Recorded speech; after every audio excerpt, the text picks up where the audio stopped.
Buongiorno, ben ritornati in diretta, eccoci con la prima edizione di Antenna 3 in questo lunedì 4 marzo, abbiamo diversa cronaca da riferirvi anche oggi, molti collegamenti come sempre dal territorio, focalizzeremo l'attenzione di nuovo sul maltempo perché purtroppo le abbondanti precipitazioni di queste ore che cadono naturalmente su un territorio già, lo sapete bene, messo alla prova la scorsa settimana dalle abbondanti piogge potrebbero creare ulteriori disagi e problematiche anche in termini di frane, soprattutto nelle zone collinari che sappiamo naturalmente essere già con i terreni zuppi d'acqua.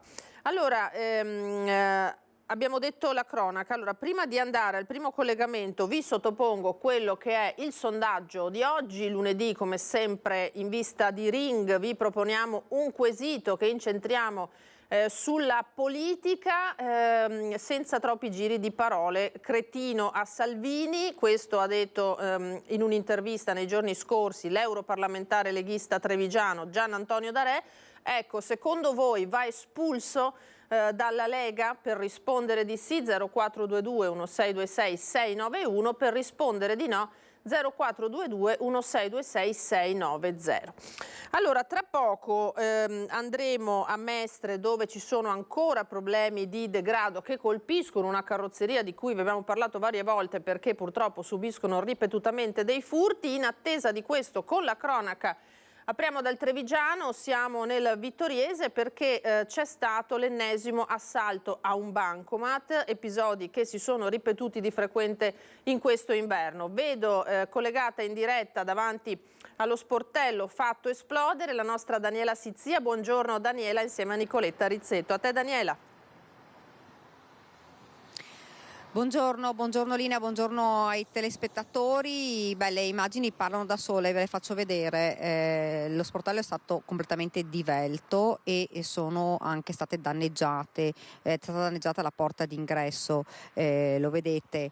Il colpo è avvenuto intorno alle 4 del mattino, una miscela esplosiva importante, un boato che è stato sentito anche dai cittadini e è caduto anche parte del soffitto, del controsoffitto in cartongesso, ci diceva il direttore. Stanno cercando di sistemare il danno fatto da questi malviventi che sono arrivati. Un colpo fulmineo, sono arrivati, hanno fatto esplodere il bancomat e poi sono fuggiti facendo perdere le tracce. Immediatamente è stato dato l'allarme, sul posto sono arrivati i carabinieri che stanno indagando su questo colpo, come hai detto tu, l'ennesimo, perché ricordiamo che il 21 gennaio c'erano stati 2 colpi, uno a Col San Martino, l'altro a Quinto, e poi ancora il 24 dicembre a Castello di Godego si sono susseguiti colpi proprio agli sportelli bancomat. Ancora da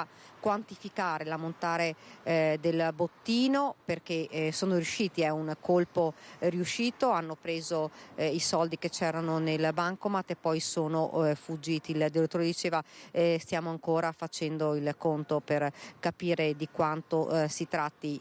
Il direttore spera di riuscire a sistemare tutto per domani, proprio per rendere nuovamente operativa la banca, qui la banca della Marca. Ci troviamo fra l'altro proprio nella piazza Fiume, nel cuore qui di vicino a Vittorio Veneto, siamo alle porte di Vittorio Veneto e ci dicevano, insomma, siamo preoccupati perché effettivamente sono colpi che si stanno susseguendo proprio come al solito nei mesi e prima volta in questa struttura, fra l'altro ci diceva il direttore, una struttura abbastanza vecchia, quindi insomma più facile, diciamo, da colpire, e lo avete visto, la zona è stata completamente transennata perché il bancomat era addirittura finito sulla strada, quindi pensate che esplosione c'è stata. I cittadini si sono spaventati ovviamente perché hanno sentito questo boato e hanno subito dato l'allarme. Quando sono arrivati i carabinieri i malviventi erano già fuggiti. Adesso ovviamente è caccia, si stanno cercando anche le telecamere di videosorveglianza per cercare di dare un nome e un volto a questi malviventi. Vi faccio vedere anche le porte, perché guardate, le porte sono state letteralmente piegate dall'esplosione, proprio dalla forza dell'esplosione del bancomat, che è andato letteralmente in frantumi. Questo è quanto insomma possiamo dirvi per il momento. Qui in zona sono preoccupati, perché insomma ci dicono, avevamo pensato davvero ad un terremoto, in realtà appunto un'esplosione. Come vedete, questa non è la prima, purtroppo ce ne sono state anche proprio di recenti, e le indagini ora dei carabinieri che dovranno insomma cercare di risalire a questa banda, l'ennesima banda insomma dei bancomat. Lina, se non hai domande io ti restituisco la linea. Grazie Daniela, grazie a Nicoletta Rizzetto per la parte tecnica. Dunque, come ci diceva la collega, episodi che si ripetono nel territorio, difficile dare una geografia di questi assalti che accadono tanto in destra quanto in sinistra Piave. Li ha citati proprio Daniela, gli ultimi risalivano a gennaio, quando c'era stato un doppio colpo nella stessa notte. Allora, prima di andare in collegamento con Ilaria Marchiori, chiederei alla regia, ringrazio Alberto Pivetta e Francesca Pezzo che curano questa diretta, andrei sull'home page del Gazzettino per vedere su cosa si focalizza. Home page che riporta in provincia di Bolzano la morte di un ragazzo di appena 16 anni che sciava fuori pista, travolto e ucciso da una valanga. Purtroppo sappiamo come ci sia un rischio elevato con queste condizioni meteo e queste temperature piuttosto alte in montagna. C'è stata l'ennesima disgrazia, ha riguardato in questo caso un ragazzo minorenne. E poi la vicenda che arriva da Pordenone con la bambina di 10 anni a scuola col niqab, la maestra lo fa togliere e il caso finisce in Senato. Altro tema difficile purtroppo e complesso. Mestre, e adesso ci andiamo con la nostra Ilaria, accampamento abusivo di fronte alla carrozzeria, il titolare disperato, in 20 dormivano davanti al nostro cancello, non ne possiamo più. E allora andiamo in diretta proprio con Ilaria Marchiori da Mestre per raccontare questa situazione in una carrozzeria che purtroppo alle cronache è salita già diverse volte. Ilaria, buongiorno. Sì, buongiorno Talina, buongiorno ai nostri telespettatori, ci troviamo proprio qui in Via della Giustizia, è una via non nuova soprattutto a chi conosce la zona, perché ormai da anni e anni il titolare della carrozzeria che vedete, che si trova qui alla mia sinistra, denuncia da tantissimo tempo quello che accade qui in questa zona e soprattutto i furti subiti nel tempo, che sono arrivati, pensate, a 37. Nonostante questo, nonostante tutti gli appelli che lui abbia fatto anche al governo, la situazione non è mai migliorata, anzi è peggiorata. Proprio per questo motivo lui, i suoi dipendenti e anche quelli di un'altra carrozzeria e altre persone che vivono e lavorano in questa zona hanno deciso di organizzare qui questa mattina un presidio per farsi sentire, per lanciare l'ennesimo appello. Ecco, qui è arrivato anche il signor Paolo Favaretto, il titolare della carrozzeria. Allora Paolo, ci vuole dire cosa sta succedendo? Allora, a parte i furti che sono stati tantissimi, 37 furti, ma non è in quanto questo, è che gli ultimi anni c'è un sacco di gente che dorme per strada e non è giusto questo, anche per le persone c'è una dignità. Adesso ho parlato con gli operatori sociali dentro, loro chiedono più spazio dentro per fargli dormire dentro, che è anche giusto, perché se sono dentro noi li vediamo arrivare, ma non è che vediamo sti qua che si fanno. C'è una stanza con 8 letti, ma qua ne vogliono 5 o 6 stanze, il posto c'è. Io chiedo al sindaco Brugnaro e l'amministrazione e la giunta di fare qualcosa, ma non farlo fra 2 anni, farlo adesso, perché bisogna dargli spazio a questa gente che dorme, li leviamo dalla strada, perché purtroppo stanno creando un disagio che non è poco. Una persona che deve venire qua, che deve passare, le ragazze che passano alla mattina, che smontano dal treno, che vanno sulle scuole qui vicino, hanno paura, e io gli do ragione di questo, perché dopo succede qualcosa e allora si fa tutto in un colpo, ma non dobbiamo far succedere, bisogna cercare di sistemare questa cosa. Però lei sono anni che lancia messaggi, lancia appelli, l'ha fatto anche al governo, non si è risolto nulla, tra l'altro ha anche posizionato delle delle transenne qui proprio davanti alla sua carrozzeria per impedire che vengano lì a bivaccare, ma sembra non risolversi nulla. No, dormono là, dormono anche in mezzo alla strada, è una cosa tremenda quello che sta succedendo, però bisogna continuare perché bisogna che risolviamo. Noi siamo una via di 300 metri, si chiama Via Giustizia, non so dove sia la giustizia in Via Giustizia, però è un gioco di parole, però bisogna cercare di risolvere, bisogna parlarne, bisogna trovare una quadra per farlo, perché non è possibile. Adesso c'è la casa che hanno la vecchia falagnameria che hanno rincominciato a entrare, ma è pieno di gente alla mattina che esce e non va bene, perché finché non succede qualcosa di strano, che ne trovano uno steso perché magari si fa una dose troppo grossa, non risolveranno. Siete stati minacciati anche proprio con delle siringhe, è vero? Sì, alzano la siringa in mano, ti fanno così, vuol dire che ti minacciano, ma dopo sti qua non hanno la testa per ragionare, quindi la minaccia a volte mi fanno pena, ti dico la verità, mi fanno pena, però bisogna risolverlo, perché noi dobbiamo lavorare, qua ci sono 24 famiglie che senza le altre attività, solo io ne ho 24, ma in tutti siamo in 150 Via Giustizia. Se questa Via Giustizia decide, perché possiamo anche farlo, decidere di andare via o di chiudere o di cessare l'attività. Ho 62 anni, posso anche decidere di farlo. Tutte queste persone, c'è proprio tanto lavoro in giro che vengono assunte? Non credo. Quindi bisogna mettersi una mano sulla coscienza e pensare cosa fare. Questione telecamere? Lì abbiamo le telecamere, vedi tutto, noi filmiamo tutto, sappiamo quante volte passano i vigili per la strada, quante volte passano la polizia. Se passano tutte le volte che dicono sarebbe una cosa importante, ma però purtroppo anche qualche settimana non passa nessuno. Quindi voi chiedete anche un maggiore controllo? Io metterei un presidio fisso, se tu metti un presidio fisso piano piano vanno via.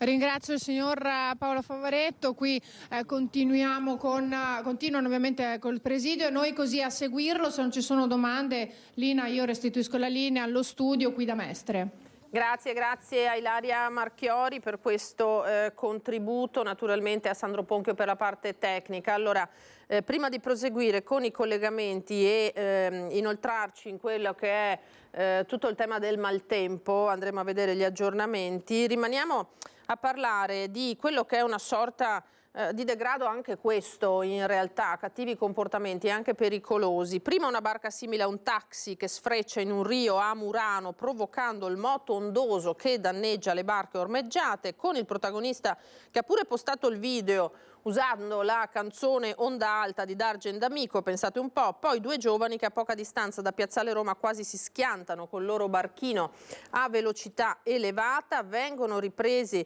e finiscono sui social le follie di alcuni veneziani, riaprendo naturalmente il dibattito a Venezia sul moto ondoso, ma anche appunto sul degrado e i cattivi comportamenti. Sono episodi di qualche giorno fa, ma vale la pena di andare a vedere questi video.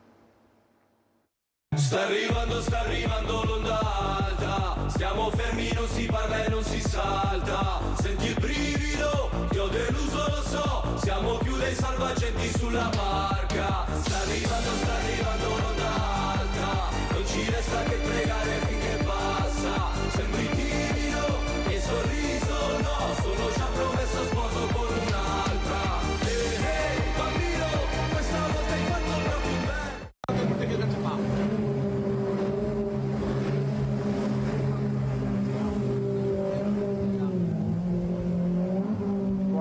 Ma sei mongo questo qua. Se questo si scatta perché adesso è sera. È chiuso! È chiuso! Mamma mia! È chiuso! È chiuso! Non l'ha visto in tempo? No, se con la musica che va, Tasi! Dio sa, anche la Rio se l'ha, proprio deficiente sto. Tasi, che Rio se l'ha!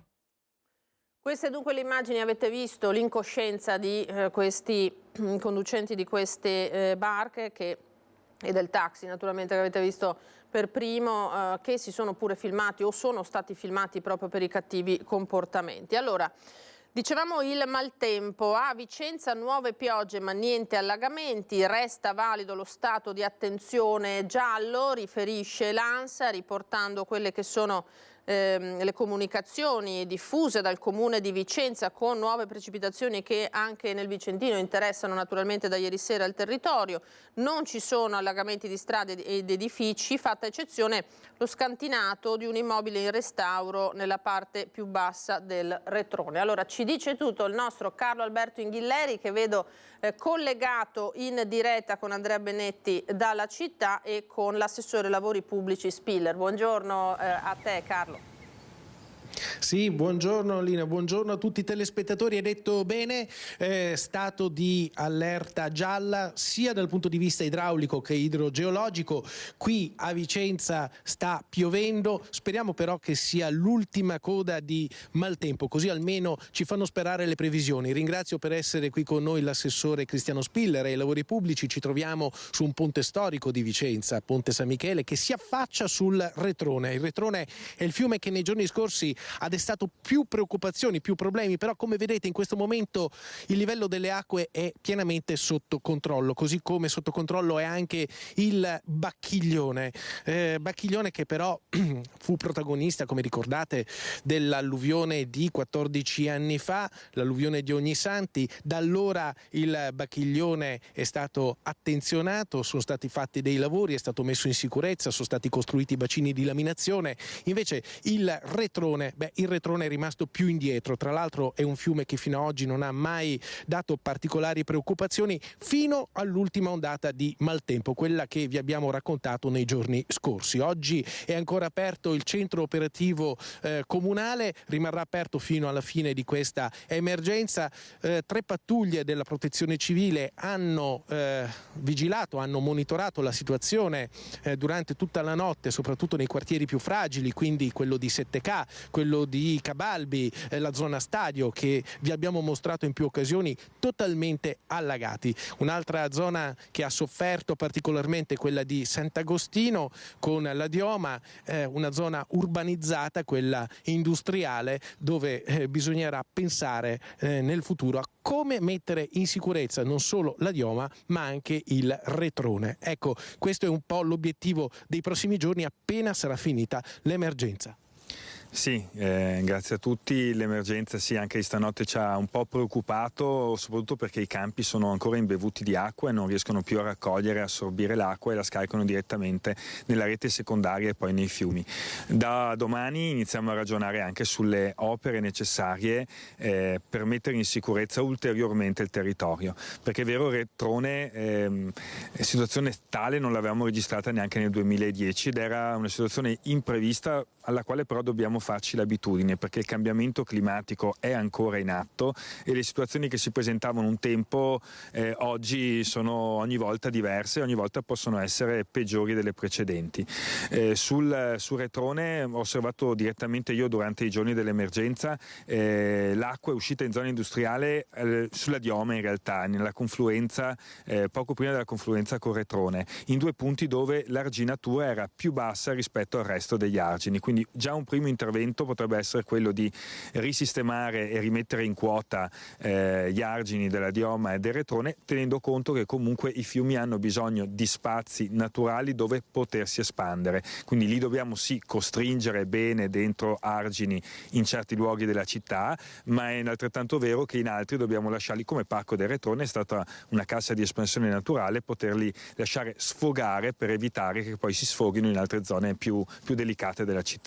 Come è accaduto nell'ultima ondata di maltempo, quella della settimana scorsa, devo dire che tra l'altro c'è stata un'organizzazione di tutte le istituzioni e di tutte le forze dell'ordine che sono state coinvolte nella gestione del maltempo, un'organizzazione, dicevo, veramente perfetta. Questo anche grazie ai 2 elicotteri della Guardia di Finanza, delle Fiamme Gialle, che hanno sorvolato le zone allagate e hanno dato le indicazioni alla Protezione Civile per intervenire in modo chirurgico proprio nelle zone dove c'era bisogno di un intervento. Ebbene, vediamo nel prossimo servizio come ha funzionato questo sistema, questo meccanismo che vi anticipo già è stato preciso come quello di un orologio svizzero. Guardate un po'.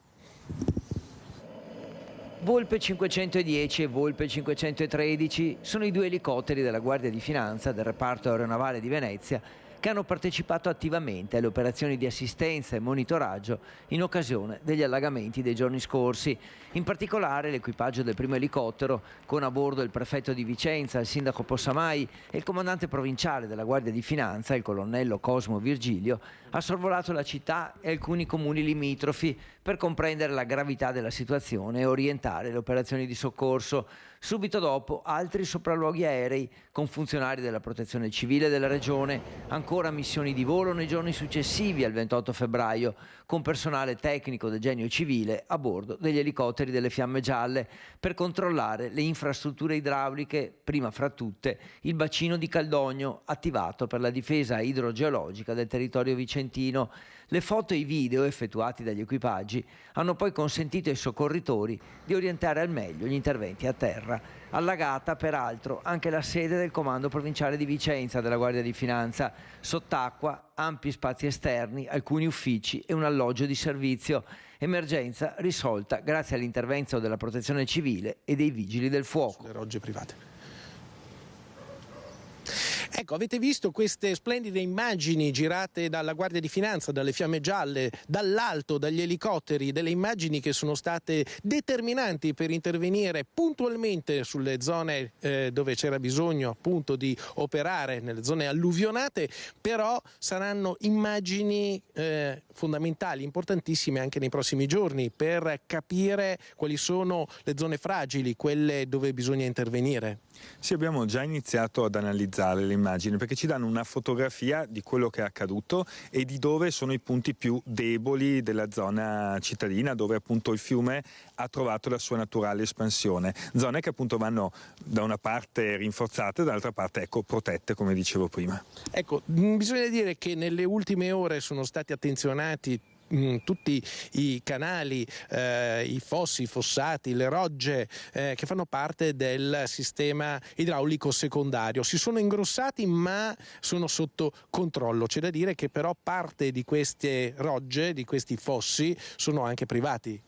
Sì, un tempo la nostra campagna era intanto più estesa perché negli anni la cementificazione è avanzata, ma altrettanto erano anche molto curate anche dai privati stessi che le hanno in gestione. Anche i fossi che danno lungo la strada sono metà di competenza comunale, fronte strada, e metà di competenza del privato. Siccome uno dei problemi in questa alluvione l'abbiamo avuta soprattutto appunto sulla rete secondaria che non è riuscita a reggere, è importante che ci sia una collaborazione ampia tra tutti gli enti, le amministrazioni, gli enti ma anche i privati cittadini, perché la messa di sicurezza del territorio compete in quota parte a ciascuno di noi.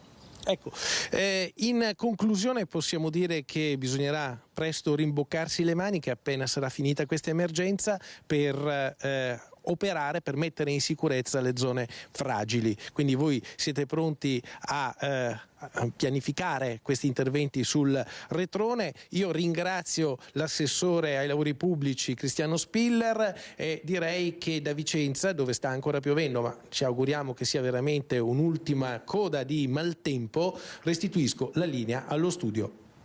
Grazie a Carlo Alberto Inghilleri e al suo ospite, grazie al nostro Andrea Benetti per la parte tecnica. Sì, una Vicenza, l'abbiamo raccontato a lungo e diffusamente nei giorni scorsi, davvero provata da quella che è stata l'ultima perturbazione, che adesso guarda con sospetto e preoccupazione alle nuove piogge, ma è prevista una settimana meteo piuttosto varia e l'auspicio è quello che l'acqua riesca a defluire via via. Altra zona pesantemente colpita dal maltempo dei giorni scorsi è quella dei colli euganei. Sono ricominciate anche qui nel Padovano le piogge, la zona resta la più colpita dai disagi, l'appello dei sindaci che chiedono opere per contenere gli allagamenti. Ce ne parla in diretta Valentina Visentin, che con Cristian Roque e Allende è a Teolo insieme al sindaco Valentino Turetta. Sì, buongiorno Lina, c'è stato un cambio di programma, abbiamo l'assessore ai lavori pubblici Matteo Turetta. Sì, siamo qui a Teolo perché Teolo insieme ai comuni dei Colli Euganei sta chiedendo, dopo gli allagamenti che si sono registrati nei giorni scorsi, soprattutto in questa zona del Padovano, che vengano realizzati 4 invasi. Si tratta di cosiddette opere multiobiettivo che servirebbero a tutelare la zona dei Colli Euganei dagli allagamenti. Noi ci troviamo tra le altre cose sopra il canale Rialto, che è uno degli scogli secondari che in questi giorni hanno sofferto molto le piogge, e questi 4 invasi dovrebbero proprio andare ad alleggerire le portate di acqua e dovrebbero essere realizzati qui nel territorio di Valli di Teolo. È un'opera che sarebbe già pronta e progettata. Sì, allora da un paio d'anni il grande lavoro del consorzio di bonifica Bacchiglione, che è riuscito a fare sintesi con tutti quanti i sindaci dei Colli Euganei, con dei progetti che ormai sono anni di cui se ne parla, i comuni hanno peraltro stanziato anche un budget per la progettazione, coadiuvato ovviamente da un budget importante da parte del consorzio. È arrivato il momento di dare seguito, la progettazione credo sia già arrivata alla parte esecutiva, e noi come comune di Teolo, dove gran parte di uno dei grandi invasi insomma è previsto poi nella frazione di Villa di Teolo, nella zona delle valli come si dice, e la variante urbanistica è già stata portata avanti, quindi credo sia arrivato il momento oggi di dare seguito operativo. Il lavoro del direttore del consorzio, ma anche del presidente stesso, a cui va comunque il ringraziamento per la capacità di fare sintesi nel corso di questi ultimi anni, è arrivato ora il momento di dare ascolto al suo appello, che sicuramente sarà partito, che sicuramente è stato fatto negli ultimi mesi, e finanziare questa grande e importante opera, che peraltro andrebbe poi ad alleggerire una situazione che non riguarda soltanto i comuni qui ai piedi dei Colli Euganei, quindi Teolo, Rovolon, Cervarese, Torreglia, ma poi anche Montegrotto, Abano e anche Battaglia stesso. Quindi insomma. Infatti abbiamo visto nei giorni scorsi i disagi hanno avuto ripercussioni anche nella zona termale, perché mentre qui a Teolo, così come a Rovolone e Torreglia, gli allagamenti hanno interessato zone di campagna e quindi i campi, ma ad Abano e Montegrotto invece l'acqua si è riversata nelle strade con chiusure e disagi. Quindi insomma sì, è un'opera questa che andrebbe a tutelare un territorio piuttosto vasto della provincia. Sì, da ricordare comunque che la situazione è sicuramente, per carità, straordinaria, ma comunque ha coinvolto alcune zone residenziali anche nostre. Io ricordo il sindaco, il collega amministratore, assessore di Rovolon, che nei giorni scorsi ci chiamavano comunque in forte difficoltà, perché comunque la situazione era bella critica. Noi abbiamo avuto comunque un quartiere di via Primo Maggio che è andato sott'acqua, circa 30 famiglie che comunque si sono trovate con l'acqua in casa, e tutto perché comunque il Rialto era arrivato a un livello tale di portata che non riusciva più ad accogliere acqua e quindi scarico.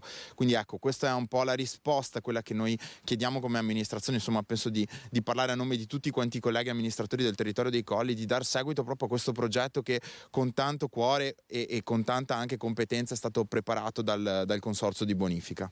Ecco, vedete, intanto se io chiedo al collega se si può inquadrare il Rialto, il segno è dove dell'acqua fino alla settimana scorsa arrivava dove si vede il fango adesso, dove c'è anche più alto. Vorrei aggiungere che arrivava quasi all'altezza poi della strada sterrata, nel senso che comunque ci sono state un paio d'ore, soprattutto martedì pomeriggio, che il livello era molto alto. Molto alto, e quindi anche come comune di Teolo avete avuto delle situazioni di criticità da gestire. Dunque allora l'appello è che vengano realizzati questi 4 mini invasi, anche perché lo ha detto il governatore Luca Zaia, si è visto cosa è stato fatto col bacino di laminazione di Caldogno in questi giorni rispetto a quanto è accaduto invece nel 2010, segno che insomma queste opere danno una mano al territorio per far sfogare l'acqua che cade con piogge straordinarie come quelle dei giorni scorsi. Da Teolo è tutto, la linea allo studio.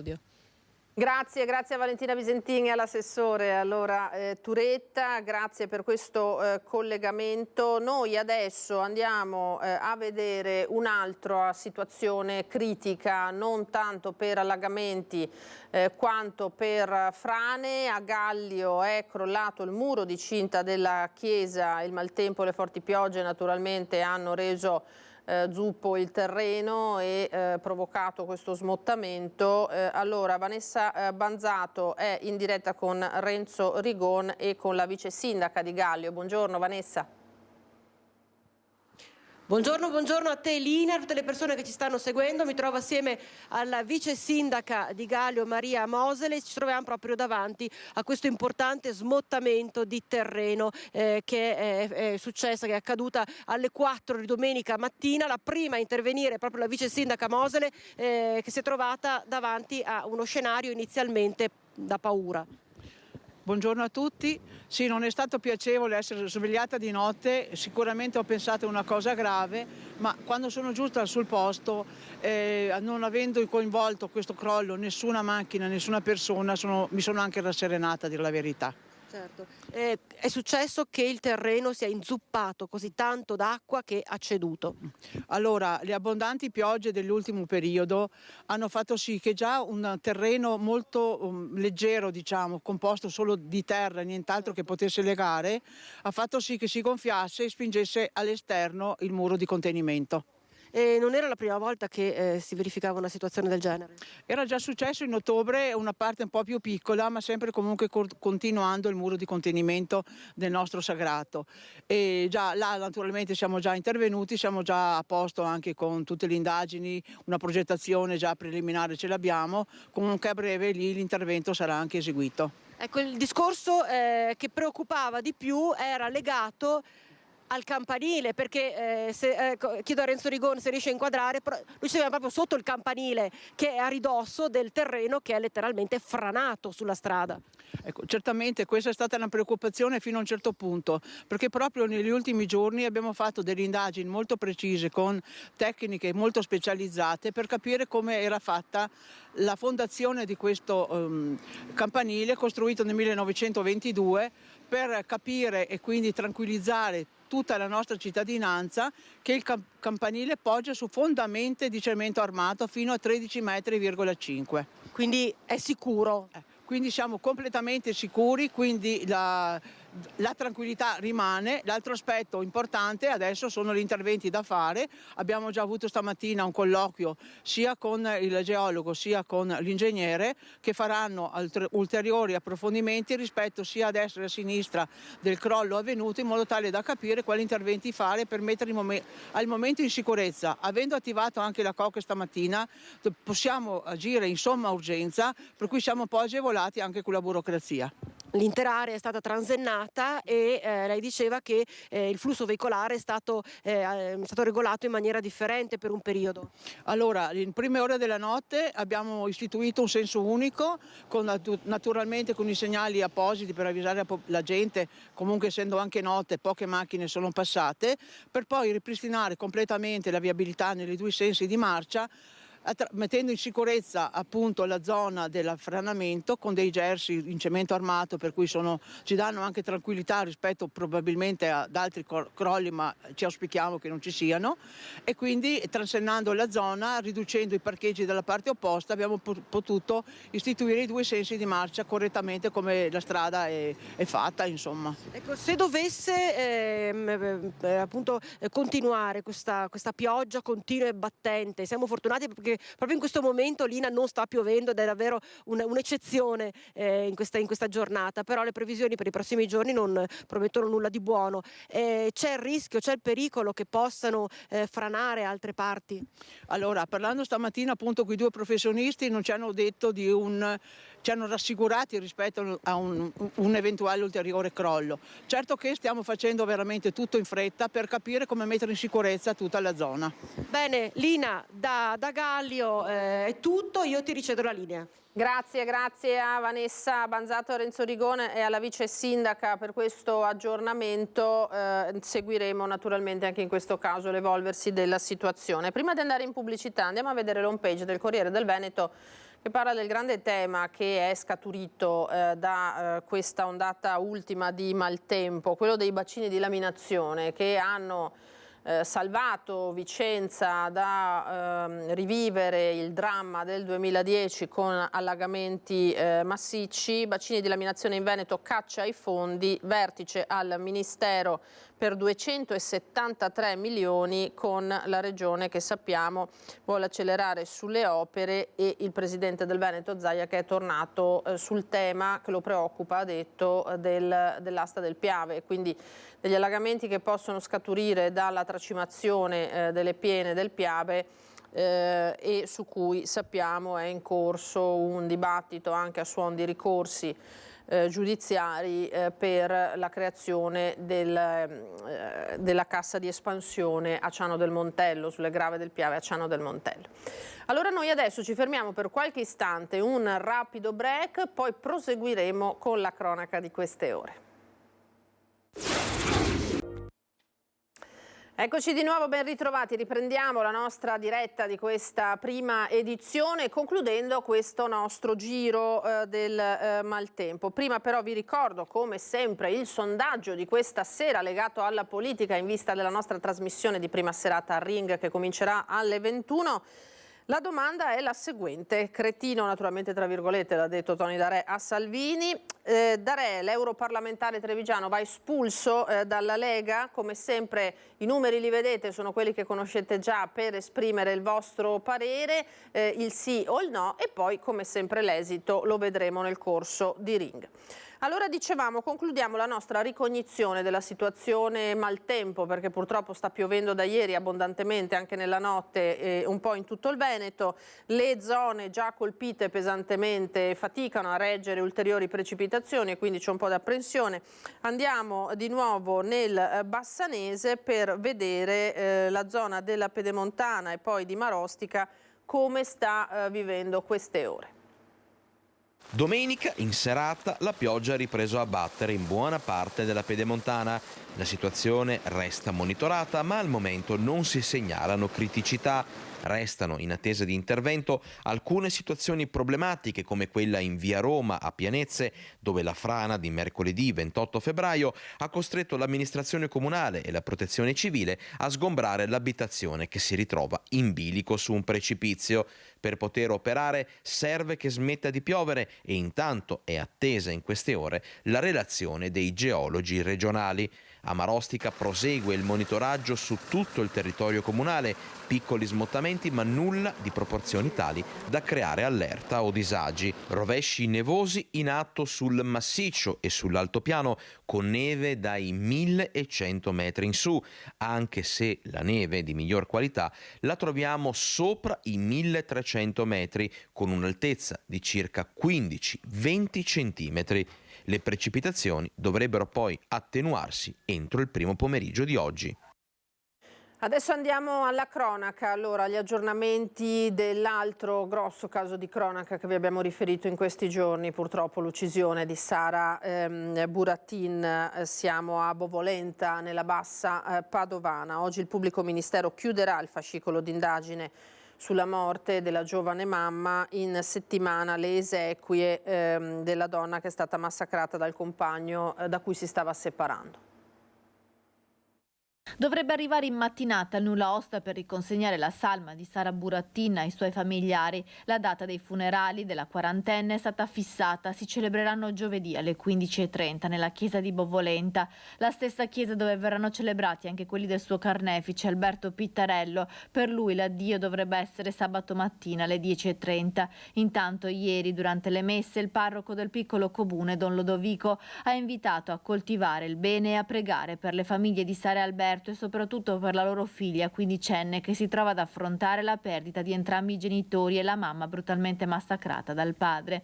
Le famiglie Burattin e Pittarello, attraverso la sindaca di Bovolenta, lanciano un messaggio agli uomini invitandoli a non nascondere le fragilità. Le due famiglie in questi giorni chiedono il massimo riservo, si sono viste in più occasioni insieme, stanno affrontando questa tragedia e stanno facendo forza alla nipote quindicenne. Giovedì, in occasione delle esequie di Sara, uccisa con oltre 50 colpi accoltellate sarà lutto cittadino. Oggi intanto il pubblico ministero chiuderà il fascicolo di indagine visto che il colpevole del delitto, Alberto Pittarello, è morto e quindi il reato è estinto.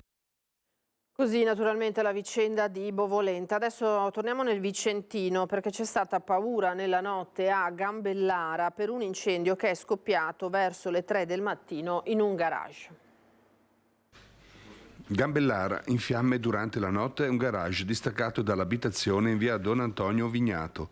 Immediato l'allarme lanciato ai vigili del fuoco intervenuti da Vicenza e Lonigo con 7 operatori, 2 autobotti e un'autopompa. L'innesco molto probabilmente è derivato da cause elettriche che hanno trovato facile esca nelle masserizie depositate nel locale. I residenti sono riusciti a mettere in salvo le vetture parcheggiate, nessuna persona è rimasta ferita. Il completo spegnimento del rogo è terminato dopo le 5. E c'è stata una rissa al campo nomadi di via Longhina a Padova. Il bilancio è pesante, addirittura 3 i feriti. Tensione alle stelle e poi la violenza che si è scatenata ieri sera in via Longhina all'interno del campo nomadi. La rissa tra le famiglie rivali ha radunato decine di persone. Alla fine il bilancio è di 3 feriti portati in pronto soccorso a Padova. Si tratta di 2 uomini e una donna. Nessuno sarebbe in pericolo di vita. Sul posto per calmare la situazione sono dovuti intervenire polizia e carabinieri e anche i vigili del fuoco del vicino comando, che ora stanno identificando tutti i partecipanti e ricostruendo i motivi che hanno portato alla rissa violenta.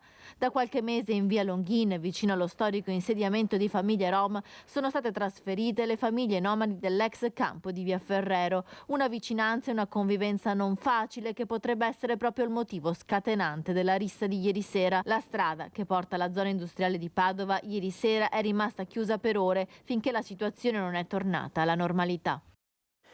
Nell'Alta Padovana adesso per un'operazione della polizia che sabato sera a Villanova di Campo San Piero ha fermato uno spacciatore di 47 anni. Alla vista della polizia ha cercato di lanciarsi dalla finestra per fuggire. Tutto è inutile per uno spacciatore tunisino perché è stato fermato dagli agenti della questura. È successo a Villanova di Campo San Piero nell'Alta Padovana. Nei guai un 47enne di nazionalità tunisina, irregolare sul territorio e già pregiudicato sempre per reati legati alla droga. Gli agenti tenevano monitorato lo stabile in cui l'uomo vendeva la droga. Durante un appostamento lo hanno visto scambiare un involucro con un cliente. Sono partiti quindi i controlli. L'uomo ha cercato di fuggire ma è stato bloccato dagli agenti della questura. Ha esibito una carta d'identità portoghese falsa. Il 47enne è stato arrestato e portato nelle camere di sicurezza della questura in attesa del processo per direttissima. Su di lui pendeva però anche un ordine di carcerazione emesso dalla Procura di Venezia un anno fa. L'uomo è stato quindi portato in carcere. E c'è una nuova operazione invece della Guardia di Finanza di Treviso. Qua siamo sull'home page della Tribuna di Treviso che, riportando una foto naturalmente di Fiamme Gialle al lavoro, racconta di registratori di cassa truccati con 4 ristoratori trevigiani denunciati in Germania. Modificavano i dati memorizzati nei registratori di cassa, diminuendo così gli importi degli incassi giornalieri. La Finanza di Treviso ha sequestrato agli imprenditori beni mobili e immobili per 220.000 euro. Questo quindi l'ultimo escamotage scoperto dalla Guardia di Finanza che ha colpito, in questo caso lo avete visto, il settore della ristorazione e della gelateria, mi pare di aver letto poco fa, che riguarda dei trevigiani denunciati appunto in Germania.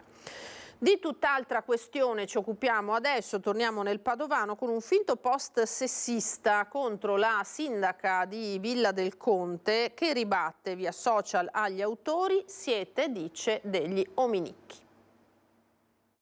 Gli idioti esistono e si palesano quando diventa virale un fake per infangare una donna in una certa posizione con una dose di discriminazione sessista che solo un perverso fallito può avere. Inizia così il post della sindaca di Villa del Conte, Antonella Argenti. Il primo cittadino del comune dell'Alta Padovana, infatti, è stata bersaglio di un voluto e stupido equivoco social. Un post in cui lei esortava un'amica a non mollare perché il bene vince sempre. È stato modificato sostituendo la B di bene con una P.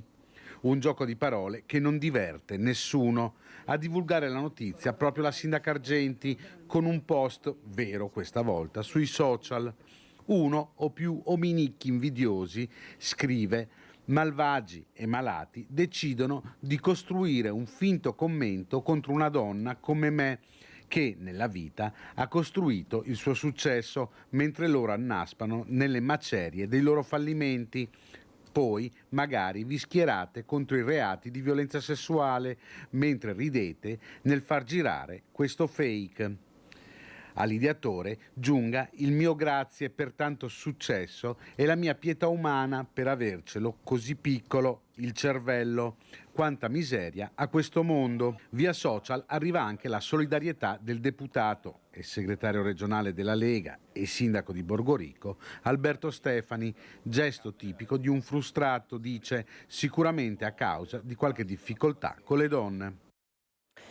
Stai zitto, comandiamo noi, il racconto di un autista mom. Siamo di nuovo nella Marca Trevigiana a raccontarvi di ennesime vessazioni nei confronti dei conducenti del trasporto pubblico, protagonisti soprattutto ragazzi di seconda generazione. C'è chi propone di abbassare la soglia di punibilità penale dei ragazzi e chi rilancia i lavori socialmente utili.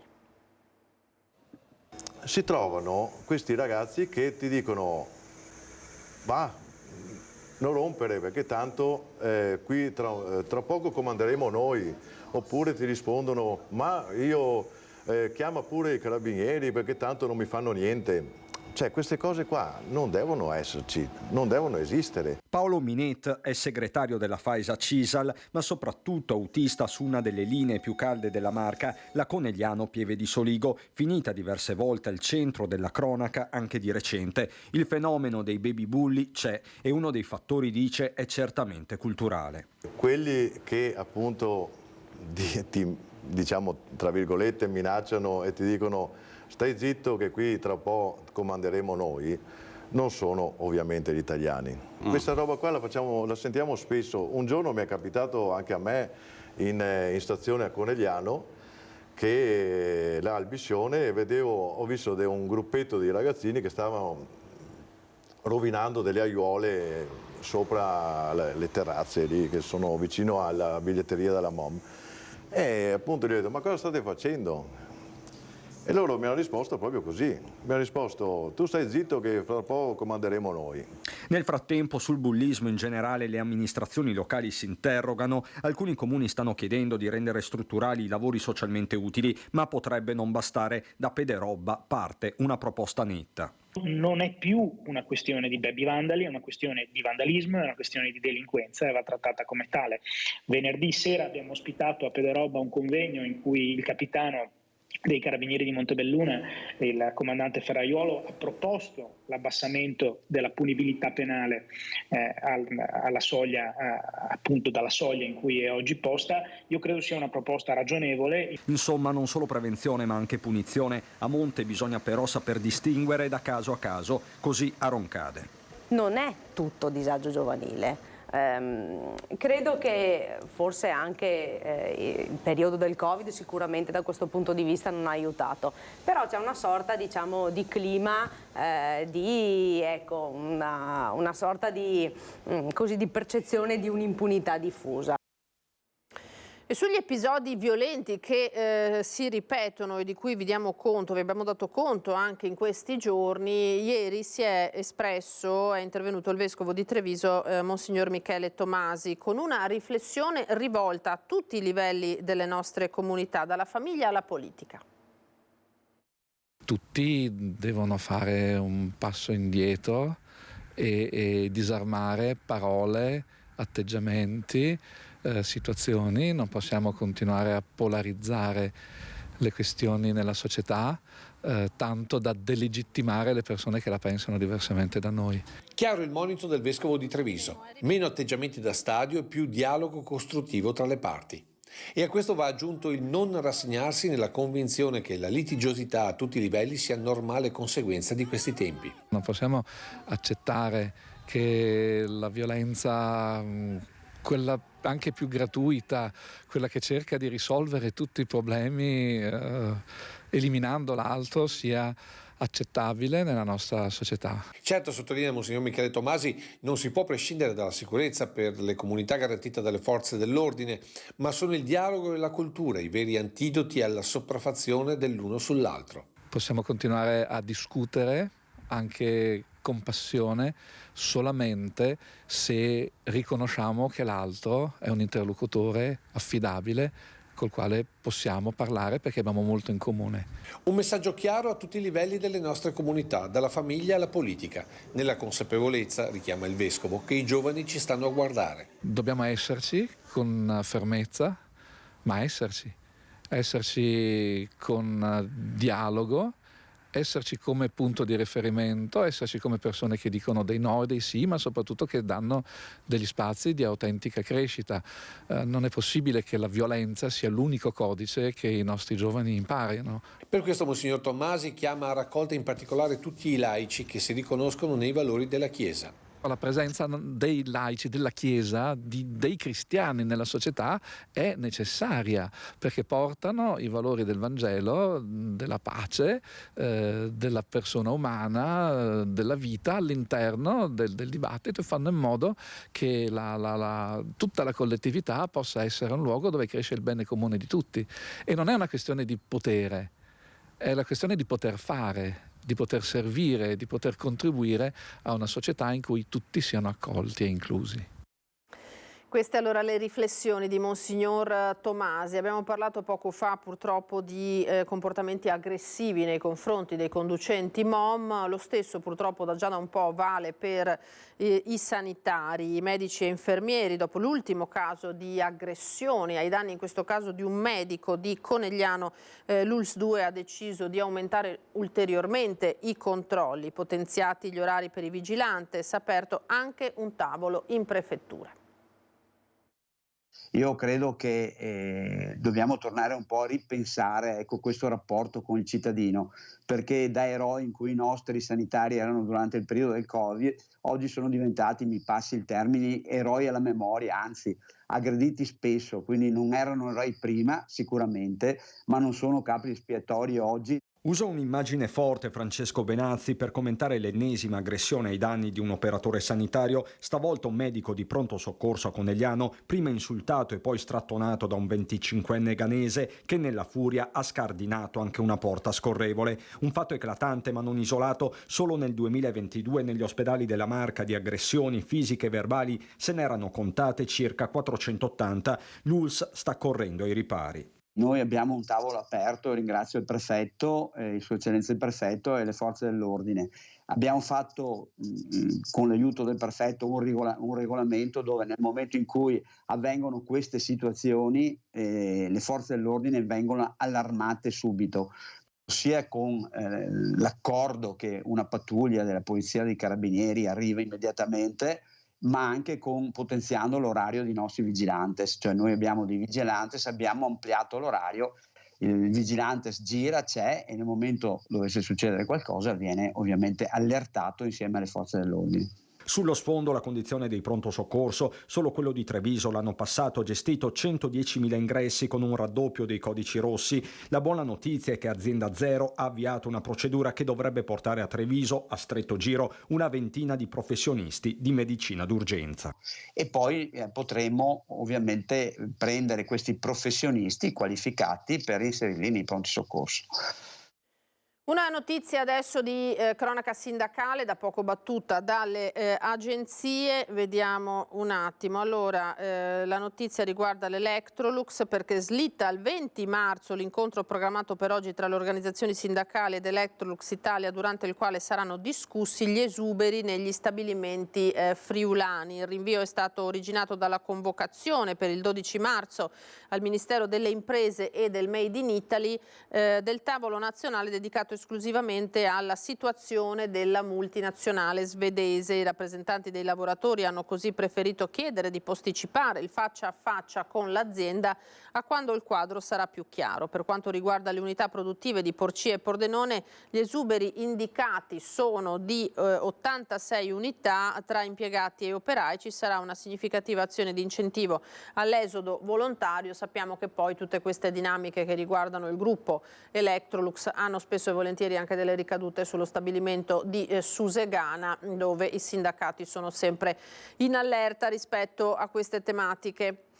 Allora, vi abbiamo parlato di maltempo, naturalmente, il maltempo di questi giorni che ha anche altri risvolti, torna a impensierire le comunità con problemi idrogeologici, soprattutto in montagna e in collina, ve l'abbiamo mostrato, ma un tema che si interseca in maniera importante è con l'agricoltura e con la presenza dei lupi nelle zone colpite. Sentiamo. Abbiamo molti allevatori hobbisti e non solo hobbisti che soprattutto nella provincia di Belluno hanno chiuso gli allevamenti. Oltre 20 stalle chiuse con un conto negativo di oltre 600 capi. E questa è la situazione soprattutto della pecora dell'Alpago, che di questo passo, sottolinea l'Associazione degli Allevatori del Veneto, rischia di sparire. Il problema è risaputo e sono le predazioni del lupo. Le predazioni sono troppe. È anche un discorso di affezione che salta per aria, c'è anche un discorso proprio di relazioni con gli animali che dà un dispiacere talmente enorme che questi allevatori hanno già chiuso. Un problema per il settore, sottolinea il direttore Lucchetta, ma anche per le comunità locali costantemente alle prese con problemi idrogeologici. Perché chiudere un allevamento vuol dire rovi, vuol dire piccoli imboschimenti, non grandi imboschimenti, vuol dire non gestione dello stesso, vuol dire non regimazione dell'acqua, vuol dire non poter più capire da dove poi vengono certi tipi di ragionamenti anche in termini di frane, di smottamenti, ma anche di gestione dello stesso territorio. È un problema grosso, un allevamento che chiude in montagna è un problema prima di tutto ambientale e territoriale. Un tema che non riguarda solo le pecore, considerando che il lupo sta predando anche le vacche burline sul grappa, col risultato che nel tempo potrebbe mancare quel latte indispensabile per le eccellenze come il morlacco e il bastardo. E latte che invece potrebbe essere un ulteriore stimolo per mantenere gli allevamenti ovicoli in montagna. Dare uno sviluppo alla filiera del latte caprino, che va a latte, che va a formaggi di grande qualità, però poco conosciuti. Per questo nella prossima edizione di Agrimont a Longarone sarà presentato agli allevatori un innovativo progetto di rilancio del settore in collaborazione con l'Università di Padova. Primo obiettivo, un percorso di filiera lattiero-casearia per il latte caprino. Secondo obiettivo, un ragionamento veterinario di assistenza e consulenza da mettere a disposizione a tutti gli allevatori veneti di ovini e di caprini. Il terzo, la difesa con mezzi indiretti, con tecnologie dalle grandi predazioni da lupo che sta subendo tutta la parte degli ovini, soprattutto a Belluno dell'Alpagota. Prima di andare alla politica, una notizia di servizio, diciamo, quindi attenzione a chi percorrerà l'8 marzo le autostrade Alto Adriatico, perché è arrivata la nota informativa che nella giornata appunto di venerdì 8 marzo è stato proclamato uno sciopero generale nazionale da parte di sigle sindacali autonome. Lo sciopero per il comparto autostradale programmato dalla mezzanotte fino alle 24 seguenti di venerdì 8 marzo. La società ha garantito che verranno comunque assicurati i livelli minimi di servizio essenziale e quindi la continuità del servizio di centro radio informativo, ausiliari della viabilità, gestione impianti e manutenzione d'emergenza. In ogni caso, appunto, attenzione a quelli che possono essere i disagi sulle autostrade Alto Adriatico nella giornata dell'8 di marzo. Vedete in sovraimpressione il nostro sondaggio che riprende il caso naturalmente fatto scoppiare con fragore dall'europarlamentare trevigiano della Lega Gian Antonio D'Arè, che non è andato per il sottile parlando del leader del partito Matteo Salvini. Allora vi chiediamo se va espulso o meno dalla Lega. Questo è un tema che agita naturalmente e il partito e che abbiamo sottoposto a un altro rappresentante del Carroccio, Roberto Marcato, l'assessore regionale padovano Marcato, anche lui non sempre morbido con la direzione del partito. Interviene a gamba tesa per l'ennesima volta Marcato, che però dice di D'Arè, secondo me, dovrebbe chiedere scusa. A mio avviso bene farebbe Tony D'Arè a scusarsi per l'offesa, che non vuol mica dire indietreggiare sulle analisi, ma sull'offesa in quanto tale farebbe bene a scusarsi. D'Arè secondo lei è fuori dalla Lega a questo punto? Non lo so, non sono io a decidere, credo che se non c'è una retromarcia da parte sua è difficile che il partito non prenda un provvedimento. In politica la forma è sostanza e quel cretino a Matteo Salvini era di troppo. A dirlo non è certo un ortodosso del verbo salviniano. Roberto Bulldog Marcato è reduce da numerose battaglie interne al partito e spesso, accanto allo stesso D'Arè, è stato annoverato tra i ribelli. La dialettica politica non può mai trascendere in offesa, perché altrimenti va bene tutto. Questo non toglie che non ci siano delle criticità all'interno del partito che ormai sono evidenti a tutti. Ma io stesso, che lo vado dicendo da quello che adesso dicono tutti, io lo dico da 2 anni, però ho sempre mantenuto comunque il rispetto anche di chi è oggetto delle mie critiche.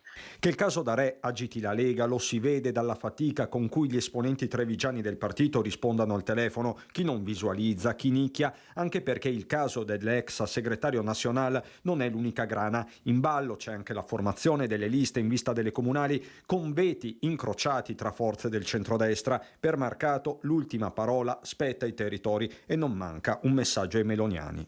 Mi fa piacere che oggi nessuno, nemmeno dei dirigenti leghisti che fino all'altro ieri lo dicevano, nessuno oggi osa dire che le trattative per i veneti si fanno a Roma, cioè le dimensioni locali devono essere trattate localmente. Io andrei cauto se fossi i Fratelli d'Italia nel mostrare muscoli che per il momento localmente devono ancora dimostrare di avere. Caso dunque che non finisce qui, se ne parlerà a lungo, quantomeno se ne parlerà anche stasera a Ring. Allora, prima di salutarci di nuovo per un rapido break, poi torneremo con un ospite in studio, c'è una buona notizia per gli appassionati di Vasco Rossi, perché sapete che sarà a breve a Bibbione e allora raddoppia i concerti delle prove generali per il Vasco Live 2024 allo Stadio Comunale di Bibbione, diventano 2. Oltre alla data 0 di domenica 2 giugno, già sold out e non poteva essere altrimenti, per sabato 1 giugno è confermato il sound check, la prova generale che il Blasco Fan Club regala a tutti i suoi iscritti.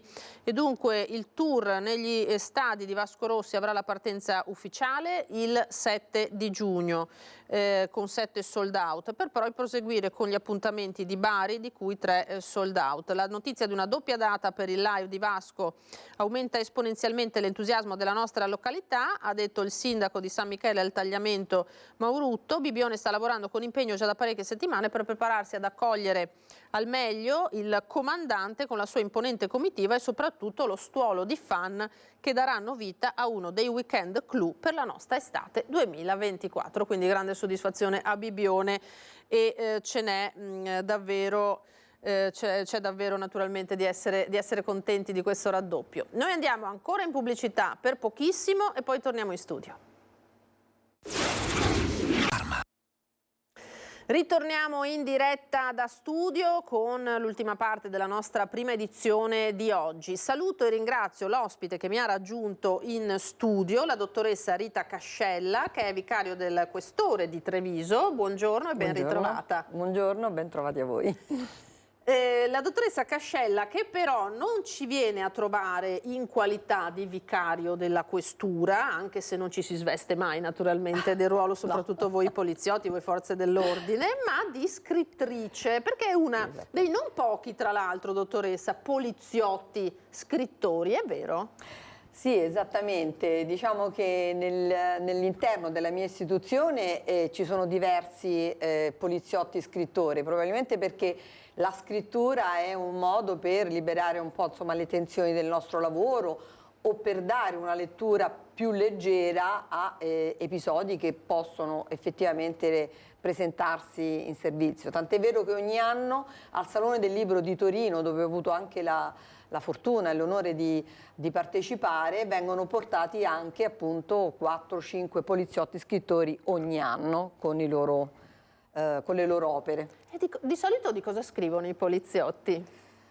La maggior parte scrivono romanzi gialli, come me. Qualcuno scrive romanzi di inchiesta, che poi è, se vogliamo, comunque un filone sempre del romanzo giallo, e pochi di pura narrativa, magari con tematiche comunque di carattere sociale.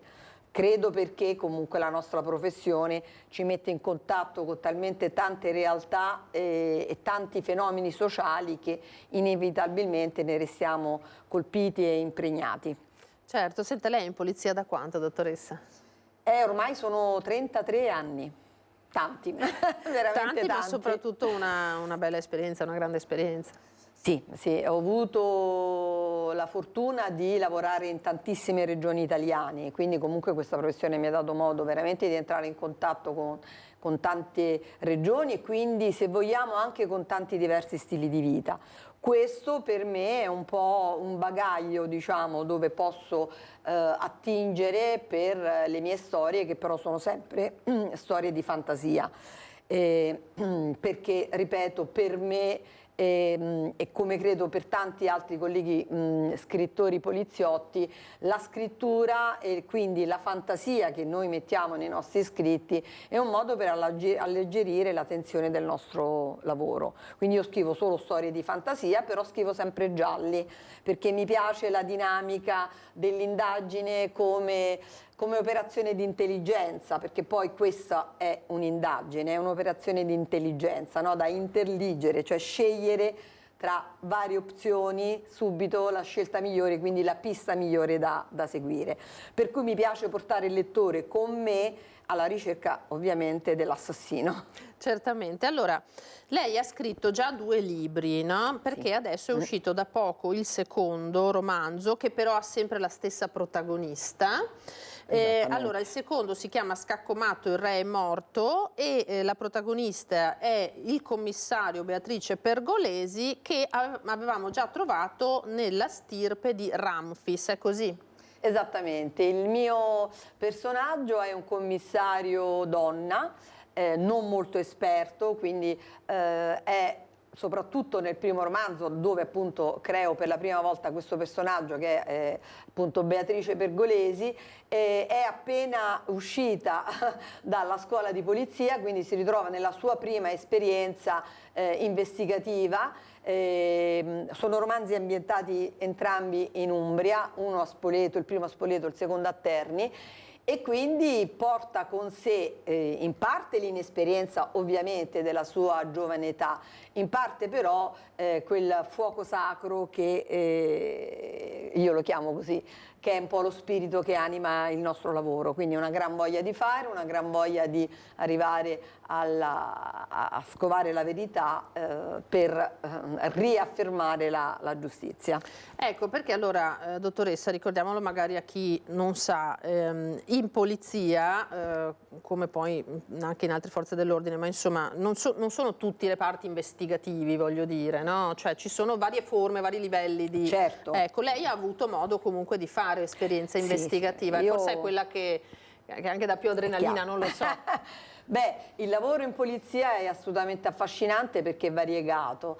È ovvio che comunque l'investigazione, soprattutto, ripeto, se è interpretata come un'operazione di intelligenza, è chiaro che ha il suo fascino, però qualsiasi nostra attività ha il suo peso e il suo interesse. Io sono stata fortunata perché comunque per diversi anni ho svolto anche funzioni di polizia giudiziaria. Chiaramente adesso da vicario non è più nelle mie mansioni, insomma, ecco, il vicario non fa più indagini, però sicuramente mi porto dietro una storia importante di 30 anni di servizio, adesso siamo arrivati a 33, quindi insomma so come pescare nei miei ricordi tante dinamiche che mi hanno coinvolta nel mio lavoro, dove poi è importante il lavoro di squadra.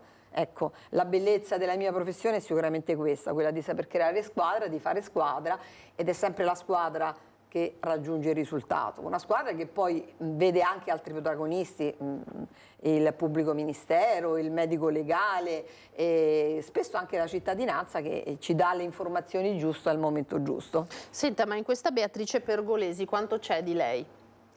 Ecco, questa è una domanda che mi fanno molto spesso. Chi mi conosce e ha letto il libro, i libri, ritiene che c'è molto di me, se non altro nell'impetuosità con il quale ho sempre svolto il mio lavoro, cioè una gran voglia, ripeto, una gran fretta forse a volte di raggiungere il risultato. Però, ripeto, non sono io, ma probabilmente caratterialmente, come credo sia inevitabile, perché penso che uno scrittore non può non mettere parte di sé in quello che fa. Uno scrittore, immagino, perché non mi ritengo uno scrittore professionista, ma immagino che uno scrittore non può non mettere nelle sue creature, nei suoi personaggi, un quid che gli appartiene. Certo, e quindi qualche aspetto sicuramente anche qualche umano. aspetto. Perché io ho letto una cosa che mi incuriosiva, no? Sul fatto che lei definisce anche in qualche modo un po' fuori dagli schemi questo commissario, magari si fa prendere anche dalla voglia, no? di fare, dice passione e intuito, ma anche imprudenza ed eccessiva impulsività causa la giovane età e la messa in esperienza, e ci siamo. Ma le piace come modello questo? Perché mi incuriosiva questo aspetto. Il sacro fuoco, ripeto come l'ho chiamato prima, non si deve mai spegnere. In una giovane età è ancora più forte, perché c'è comunque, no, proprio l'impulsività di anni giovani, c'è maggior forza anche fisica, anche una maggior resistenza a quelle che sono le pressioni, i ritmi e gli orari della nostra professione. Chiaramente non può essere preso a modello, perché poi viceversa bisogna sempre, insomma, trovare il giusto equilibrio che inevitabilmente un personaggio le sue prime esperienze a volte non ha, e per questo motivo viene ripresa dai propri superiori, che poi sempre in qualunque professione c'è una crescita. Però l'impulsività del mio personaggio è un'impulsività simpatica, nel senso che a volte si fa suggerire dei metodi investigativi che non sono quelli tradizionali, non sono quelli scientifici, ma sono suggerimenti che magari le vengono dall'amore per l'enigmistica, magari le vengono perché ha visto un'immagine in un supermercato. Certo. Ecco, in questo senso è un po' fuori dagli schemi, però ovviamente resta sempre all'interno del quadro normativo e insomma è chiaro, non sarebbe neanche educativo altrimenti come personaggio, insomma. Ecco, però la domanda appunto un po' provocatoria viene, no? C'è anche questo rompere ogni tanto gli schemi, può essere utile oppure no, secondo lei? Beh, per rompere gli schemi, ci tengo a sottolinearlo, non si intende mai non rispettare le procedure. Ecco, questo mai, perché è ovvio che i tutori della legge sono i primi a lavorare all'interno di una cornice di grande legalità. Però a volte rompere gli schemi come metodo, come intuizioni, come scelte investigative, perché no? qualunque cosa ci può suggerire la risoluzione di un caso. È ovvio che però in tribunale, come ribadisco sempre anche nei miei romanzi, si va con le prove. E non si va solo con intuizioni, non si va solo con supposizioni. In tribunale si va sempre con le prove. Senza le prove, giustamente, non può esistere il colpevole e non può esistere neanche l'inizio di un procedimento penale. Senta, quest'ultimo libro, tra l'altro, ha anche dei riferimenti che risultano un po' attuali, no? Qui abbiamo un personaggio che muore in circostanze che, ahimè, la cronaca reale ogni tanto ci riporta, senza entrare troppo nelle ipotesi, insomma, che sono state formulate in questi giorni sulla morte di Navalny, naturalmente, ma abbiamo una cittadina russa che a un certo punto muore misteriosamente. Io questo romanzo ho iniziato a scriverlo ancora prima che scoppiasse la guerra in Ucraina e infatti il motivo per il quale poi l'ho concluso e dato alle stampe, insomma l'editore con me ha condiviso questa scelta solo adesso, è perché temporeggiare non aveva senso. Io l'ho iniziato da prima che scoppiasse la guerra.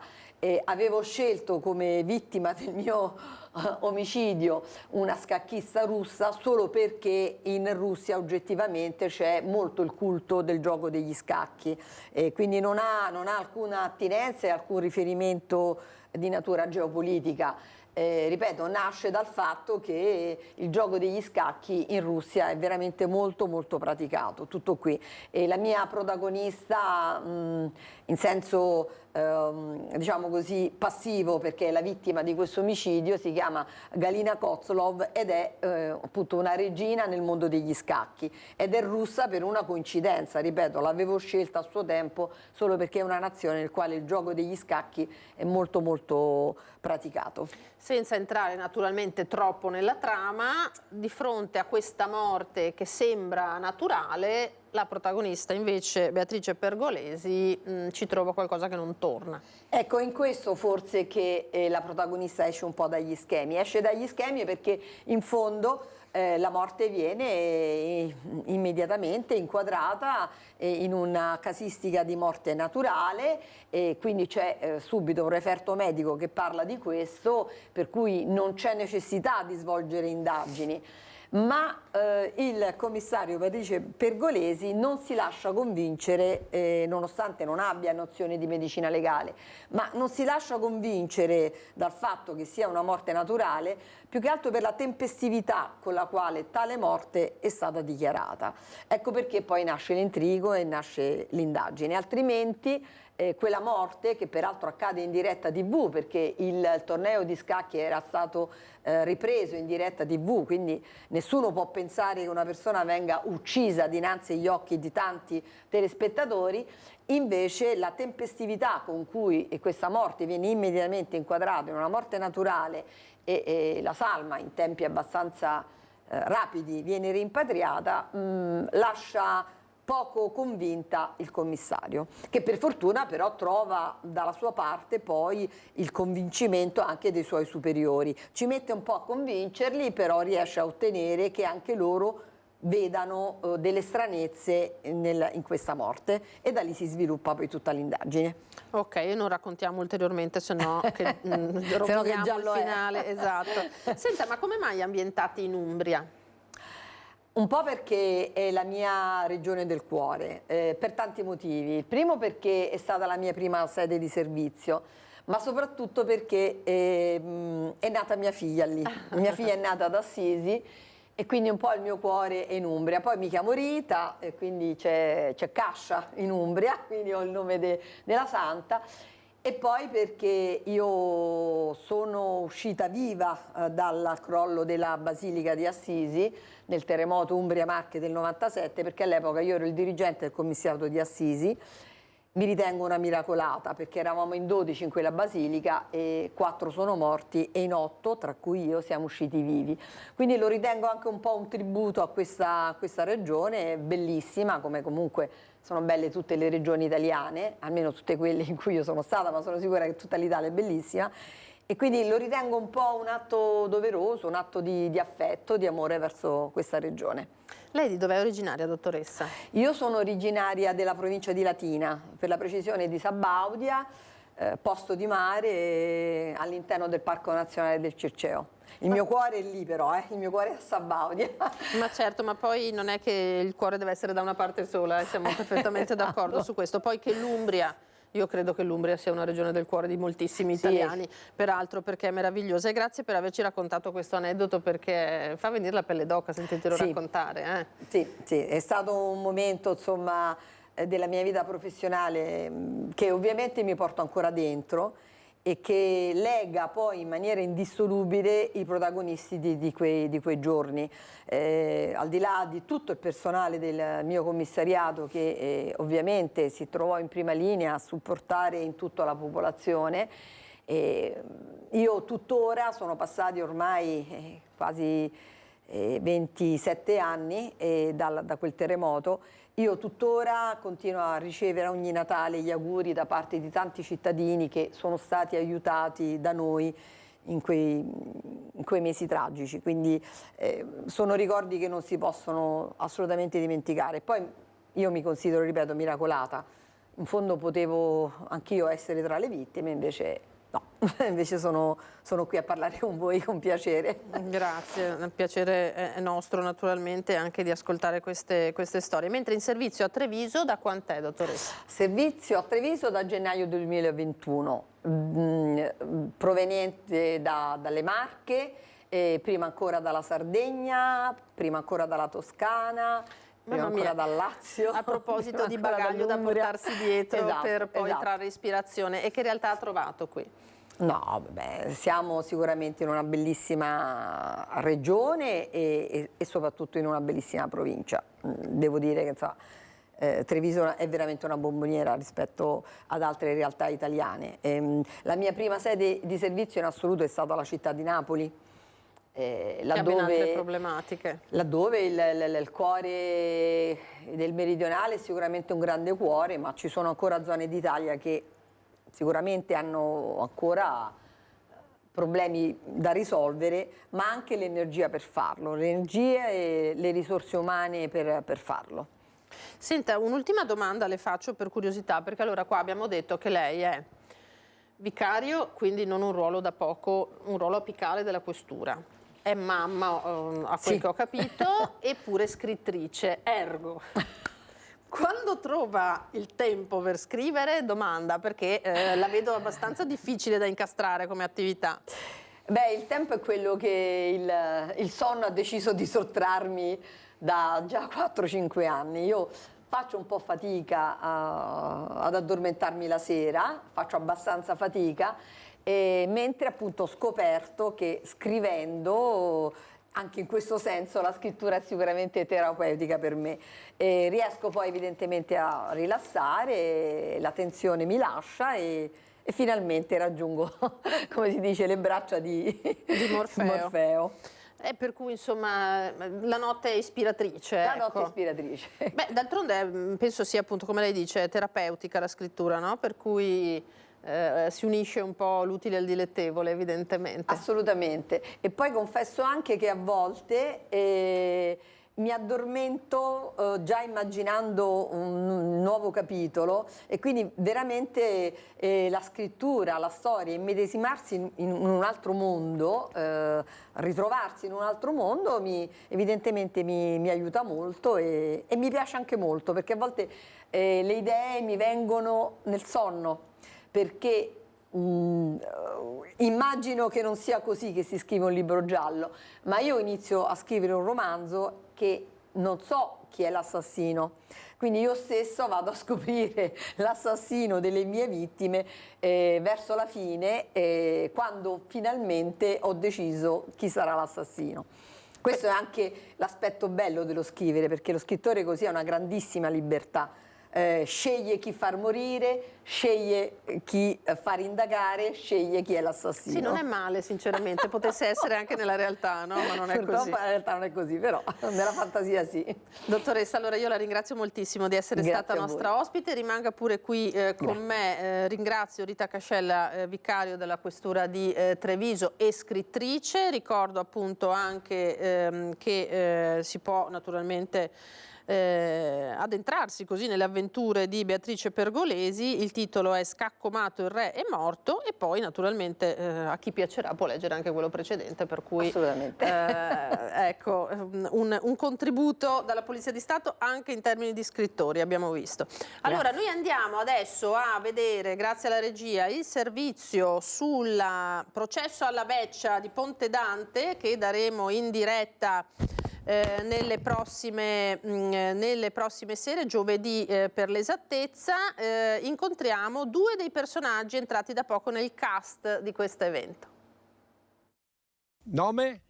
Nane Succa, detto Cica, della Forania della Baruchea. Ma è un ruolo nuovo, cosa fa? È un ruolo nuovo perché siccome nei tribunali c'è una grande deficienza di impiegati, e allora hanno previsto che vada in aiuto per trascrivere gli atti del processo. Non lo vedrete in queste immagini delle passate edizioni del processo di Ponte Dante, perché il cancelliere è un personaggio tutto nuovo, anche se interpretato da un veterano come Luigino Visentini. Ma cosa prova a partecipare a questo evento di fatto unico al mondo?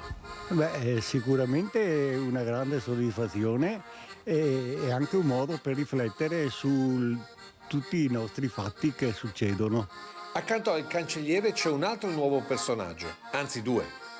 Sono Lucier, insieme al mio amico Michele, ve canto qualcosetta. È una figura relativamente nuova, inventata l'anno scorso, che vuole essere ancora più vicina alla cittadinanza, quasi come una voce del popolo che a modo suo dice la sua, ma sempre a sostegno del processo. L'appuntamento? Vi aspettiamo numerosi, zioba de sera, dalle 8:30 a Ponte Dante, sempre a, se non potete, che sia diretta de Antenna 3, e se piove, sabato sera, stessa ora. Ma essendo voce del popolo possiamo spoilerare qualcosina, sentire qualcosa in anticipo? Allora, spoilerare proprio no, però vi posso dire, Parquet Treviso, Ase sempre bella, ase come una stea, coi foglie dei segheri sui canai, coi mulini e foto sui giornali. Giovedì sera, allora non perdetevi la diretta del processo alla Veccia di metà Quaresima, e questa sera dalle 21 non perdetevi Ring. Ospiti del nostro Christian Arboito questa sera saranno Piero Fassino del Partito Democratico, Sabrina Pignedoli, europarlamentare del Movimento 5 Stelle, il vice sindaco di Treviso Alessandro Manera e il sindaco di Spresiano, che è responsabile degli enti locali di Fratelli d'Italia, Marco Della Pietra. A me non rimane che ringraziare in regia Francesca Pezzo e Alberto Pivetta. Vedete il nostro sondaggio, eccolo là, Cretino a Salvini, D'Areva espulso dalla Lega, cosa ne dite? Ne parleremo stasera al Ring. Tra poco c'è il meteo, dopo di noi subito l'approfondimento dedicato ai temi della salute. Oggi si parlerà di prevenzione e stili di vita sani. Ospiti gli specialisti dell'ORAS, l'ospedale riabilitativo di alta specializzazione di Motta di Livenza, in particolare Maddalena Chizzolini, responsabile dell'unità operativa semplice di riabilitazione pneumologica, Elena Contessotto, fisioterapista, Monica Morao, dietista. È tutto, adesso le previsioni del tempo. Arrivederci.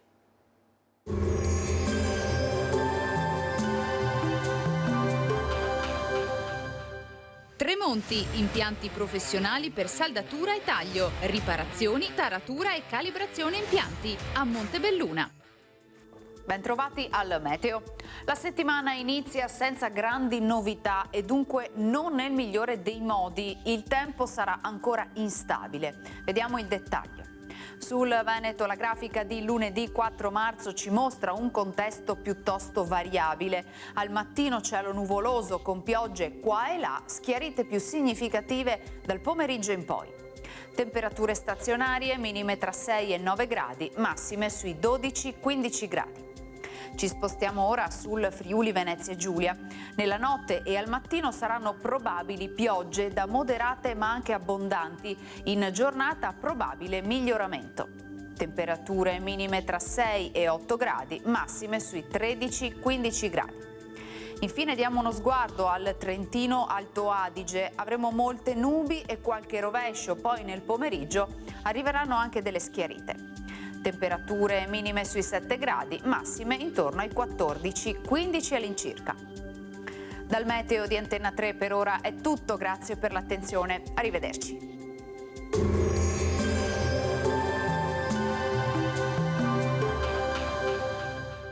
Tremonti, impianti professionali per saldatura e taglio, riparazioni, taratura e calibrazione impianti a Montebelluna.